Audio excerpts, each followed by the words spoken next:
When something is important enough, you do it even if the odds are not in your favor. Life is too short for long-term grudges. Patience is a virtue, and I'm learning patience. It's a tough lesson. Some people don't like change, but you need to embrace change if the alternative is disaster. If something's important enough, you should try. Even if the probable outcome is failure. I'd rather be optimistic and wrong than pessimistic and right. If you're trying to create a company, it's like baking a cake. You have to have all the ingredients in the right proportion.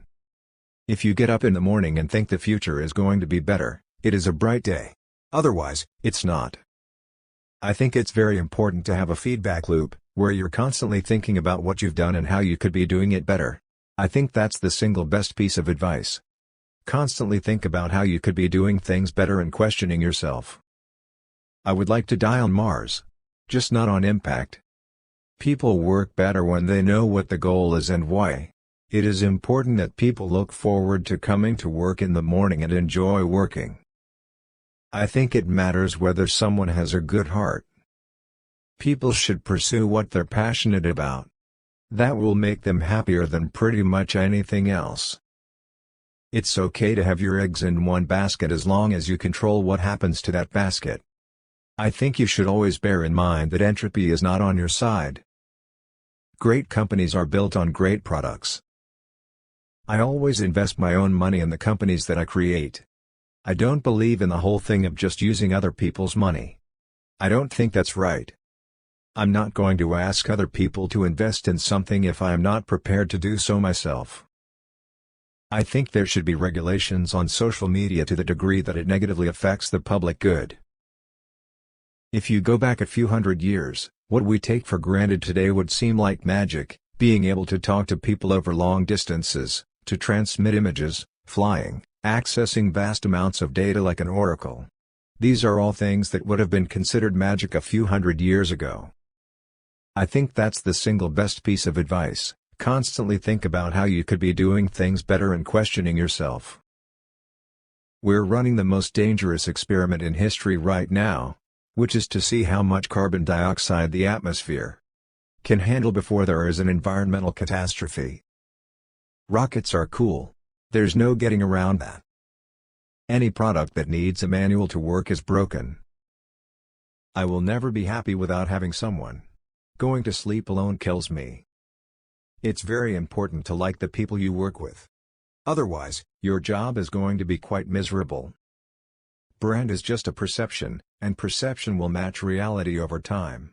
Sometimes it will be ahead, other times it will be behind. But brand is simply a collective impression some have about a product. Really, the only thing that makes sense is to strive for greater collective enlightenment. When I was in college, I wanted to be involved in things that would change the world. I think life on Earth must be about more than just solving problems. It's got to be something inspiring, even if it is vicarious.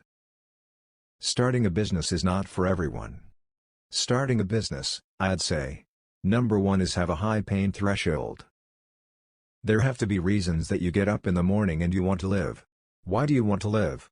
What's the point? What inspires you? What do you love about the future?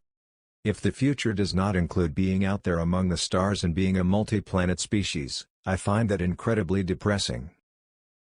I really do encourage other manufacturers to bring electric cars to market.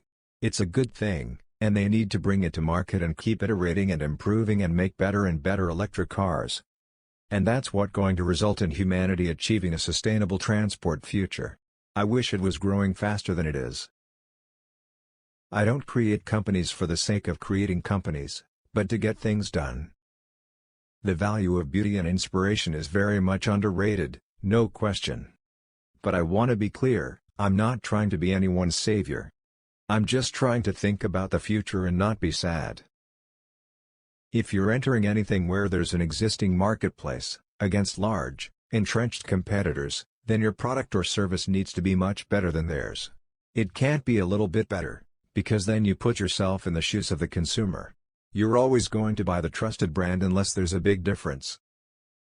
If humanity doesn't land on Mars in my lifetime, I would be very disappointed. To make an embarrassing admission, I like video games. That's what got me into software engineering when I was a kid. I wanted to make money so I could buy a better computer to play better video games, nothing like saving the world. I think we have a duty to maintain the light of consciousness to make sure it continues into the future. If I'm not in love, if I'm not with a long-term companion, I cannot be happy.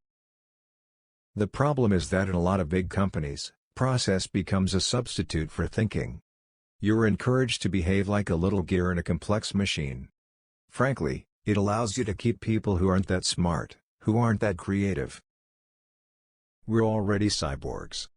Your phone and your computer are extensions of you, but the interface is through finger movements or speech, which are very slow. Tesla is here to stay and keep fighting for the electric car revolution. In order to have your voice be heard in Washington, you have to make some little contribution. I say something, and then it usually happens. Maybe not on schedule, but it usually happens.